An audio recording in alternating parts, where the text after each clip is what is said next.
On va commencer, est-ce que tout le monde va bien? Oui! Voilà, j'ai pas entendu grand chose, pourtant on est au complet, je vais entendre plus de bruit. Est-ce que tout le monde va bien? Oui! Parfait, nous pouvons accueillir Laura qui va nous guider à la suite de lycée. Bonjour Ségolène et bonjour à tous! Durant cette représentation, vous allez pouvoir observer des otaries de Californie. Elles sont toutes nées ici à Beauval ou dans d'autres parcs zoologiques européens. Elles restent néanmoins des animaux sauvages. Ils sont entraînés et non domestiqués. Nous leur avons appris à nous accepter dans leur milieu et à venir participer volontairement aux entraînements. Tout ce que vous allez pouvoir observer est rendu possible grâce à une relation de confiance et de respect mutuel. Nous pouvons donc accueillir nos lions-mères accompagnés de leur seigneur. Avec Malik, voici une femelle âgée de 5 ans et avec Sylvain, une femelle âgée de 4 ans. Voici Amy et Grace. Laura, tu évoquais l'entraînement de nos otaries. Est-ce que tu peux nous en dire un petit peu plus? Et bien sûr, nous travaillons avec une méthode positive, c'est-à-dire qu'à chaque fois que l'otarie réalise correctement ce qu'on lui demande et qu'elle sera récompensée. Et en revanche, elle n'est pas coopérative avec ce qu'on va lui proposer, eh bien c'est pas grave, on passera tout simplement à autre chose pour revenir vers elle lorsqu'elle sera plus motivée. Alors justement, d'après vous, cher public, quelle est la principale récompense pour nos otaries? Le poisson, mais pas que, les caresses, les jeux, tout ce qui peut leur faire plaisir et les divertir. La ration alimentaire, quant à elle, est divisée, donnée toute la journée à travers différentes sessions d'entraînement, ou encore cette représentation que vous pouvez voir à l'instant. Alors pour l'entraînement des otaries, nous allons avoir besoin de 3 outils indispensables. Ce sifflet que nous portons tout autour du cou, une belle complicité entre le soigneur et son animal, ainsi qu'une target. Alors justement, des spin targets, donc regardez dans les mains de nos soigneurs. C'est un bambou avec un embout coloré et ça peut être ensuite remplacé par le point du soigneur. Alors lorsque nous commençons l'apprentissage, eh bien, on va d'abord implanter cette target. Lorsqu'elle va la toucher, écoutez bien, nous sifflons, ce qui veut dire bravo, c'est exactement ce que j'attends de toi, et on pourra ensuite les récompenser. L'auteur va très vite comprendre et apprendre à toucher cette target et la suivre. On va donc pouvoir s'en servir tel un crayon afin de dessiner des comportements ou alors s'en servir pour stimuler une partie du corps de l'animal pour ensuite faire bouger.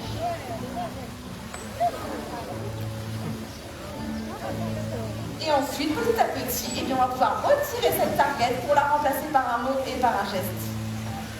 Alors justement, une question qui nous est souvent posée, combien de temps prend cet entraînement?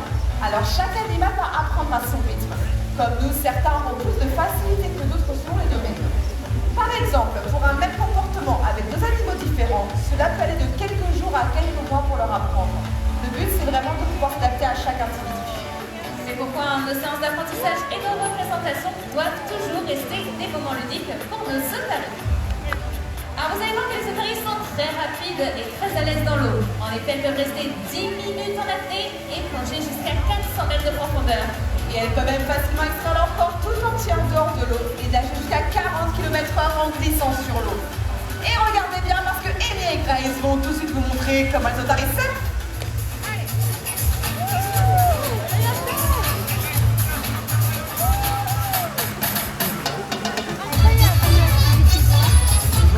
Nous pouvons les applaudir bien fort.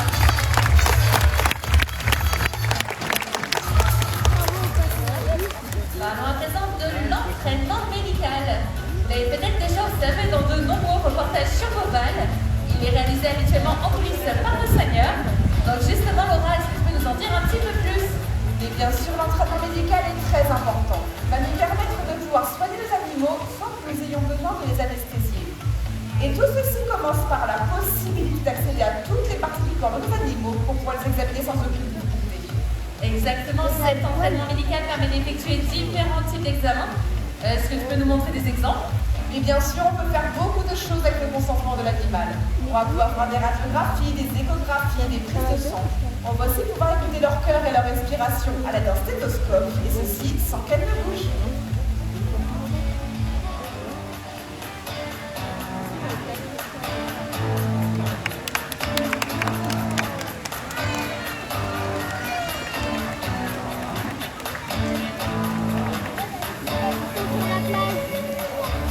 On va aussi pouvoir leur mettre des gouttes dans les yeux. Donc pour cela, rien de plus simple, on va juste demander à notre otarie de pivoter sa tête sur le côté. à droite ou à gauche. Et dans cette position, eh bien, le vétérinaire n'aura plus qu'à venir avec ses gouttes ou sa petite pommade et insérer directement dans l'œil de notre animal. Et enfin, on va même pouvoir leur demander d'ouvrir la gueule sur simple demande du soigneur. Cela permettra au vétérinaire de vérifier l'état du palais, de la langue, de la gorge, ainsi que des 34 dents de nos otaries.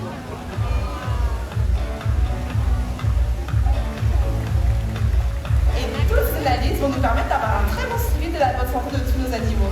Et en effet, c'est ce qui explique également pourquoi la longévité est souvent plus importante en face de nous que dans la nature.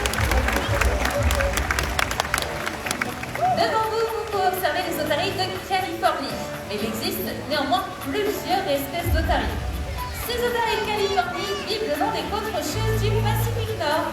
Elles sont donc parfois amenées à plonger du haut de certaines falaises pour rejoindre la mer. Et c'est pourquoi vous pouvez observer ces rochers qui sont idéaux pour le bénéfice de tous nos pensionnaires.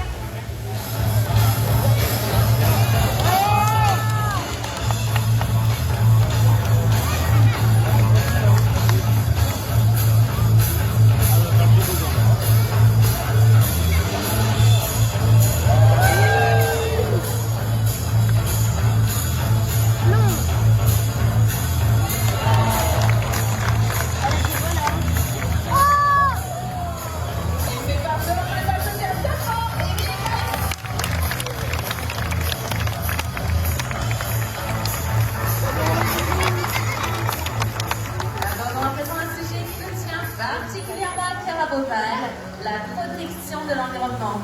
Comme vous le savez, de nombreuses menaces pèsent sur notre planète. La surpêche est aujourd'hui un problème majeur pour les mammifères marins qui ont de plus en plus de difficultés à trouver leur nourriture. La pollution est également un autre danger pour ces espèces aquatiques. Ces masques que nous devons porter tous les jours sont une véritable catastrophe écologique. Nous les retrouvons partout dans la nature. Alors gardez bien à l'esprit que chaque déchet laissé à même le sol finira sa course dans les océans. Et effectivement, à cause de notre consommation excessive en plastique, les déchets s'accumulent et représentent aujourd'hui une surface équivalente à 29 fois celle de la France au milieu des océans. Oui, les otaries ou d'autres animaux peuvent confondre ces déchets avec leur proie, les ingérer et par même en mourir.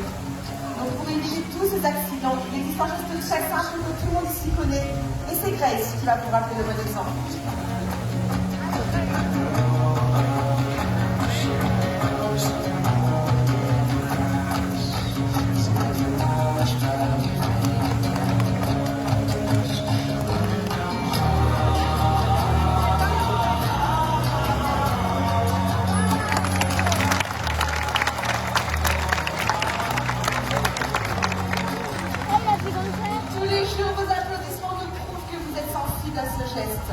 Malheureusement, dans la nature et ici, même dans les gradins, eh bien, nous ramassons encore énormément de déchets. Alors surtout, n'hésitez pas à les garder avec vous et à les jeter dans une poubelle.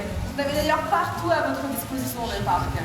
Et oui, à Beauval, nous avons également notre propre centre de tri. Donc aidez-nous en mettant vos bouteilles en plastique dans les poubelles dédiées afin qu'elles soient recyclées. Et je pense qu'on peut encore remercier bien fort Grace pour ce joli geste.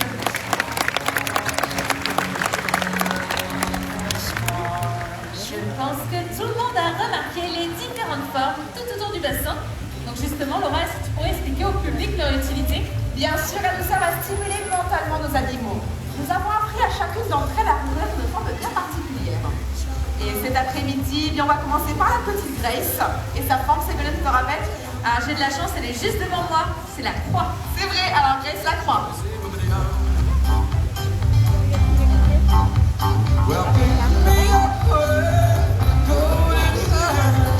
Bravo Grace! Autour d'Amy et Ségolène, j'ai une bonne nouvelle pour toi. Soit la forme mais aussi en face de toi, c'est le trèfle. Alors Amy, c'est à toi.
D'accord. Qui va être pour le cri numéro 2?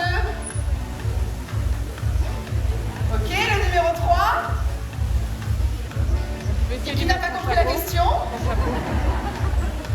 Alors tous ceux qui ont voté pour le cri numéro 1, félicitations à vous. Et pour information pour les personnes qui se sont trompées, le cri numéro 2 correspondait au panda géant et la vocaliste numéro 3 au maquillata. Alors il faut savoir que chaque otarie possède sa propre vocalise. Le cri numéro 1 que vous avez entendu correspond à celui de Nel, notre belle entreprise. Et ce que je vous propose cet après-midi, c'est de découvrir deux nouvelles vocalises, c'est Amy et The Grace.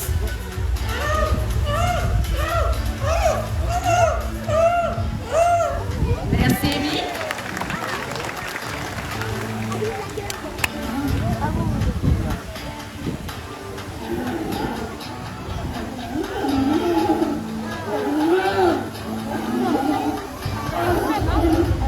Et merci Grace.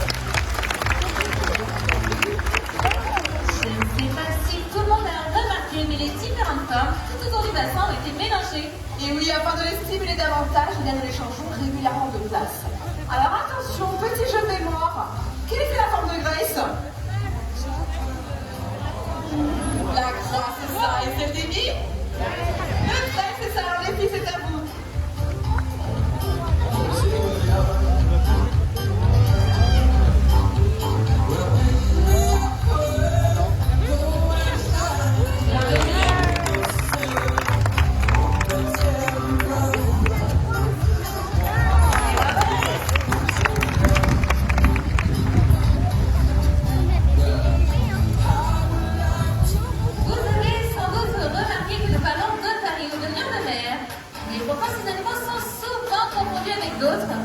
Est-ce que vous voyez de petits chauffeurs dans le public? Tout à fait. Alors, pourtant, il existe des différences entre ces deux animaux. Et la première, leur manière de se déplacer dans l'eau. Et oui, les otaries vont utiliser leur nageoire avant pour se propulser, tandis que les phoques, eux, utiliseront plutôt leur nageoire arrière. Il existe néanmoins d'autres différences. Est-ce que tu peux nous les montrer? Et bien sûr, la deuxième différence se situe au niveau de leur tête. Regardez-les d'un petit peu plus près, Grace et Amy. Vous allez pouvoir voir qu'elles ont des petites oreilles. Ce sont des pavillons externes. Le phoque, lui, ne possède qu'un petit trou de chaque côté de la tête. Il est donc impossible de distinguer les oreilles chez le phoque. Et la dernière différence, c'est la façon de se déplacer sur le sol. Les otaries de nageoire avant qui sont vraiment très grandes et très puissantes. Elles vont leur permettre de marcher à 4 pattes ou 4 nageoires, c'est comme vous préférez. Mais elles peuvent aussi courir à des vitesses avoisinant 25 km/h. Le phoque possède de toutes petites nages dans l'avant qui ne va pas lui permettre de soulever le poids de son corps pour se déplacer. Et regardez bien, parce que Amy va tout de suite vous faire une petite imitation du phoque.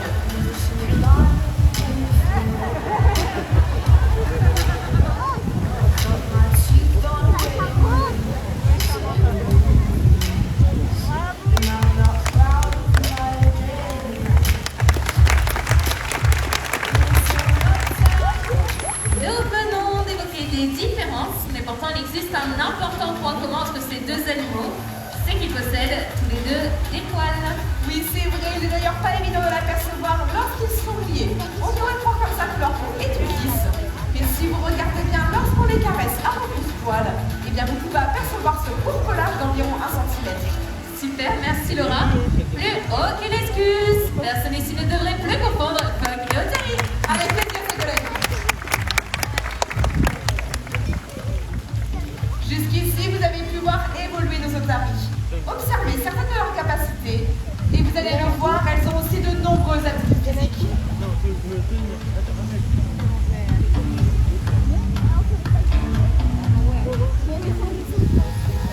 Mesdames et messieurs, je compte sur vous pour donner le rythme à nos otaries.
ovale.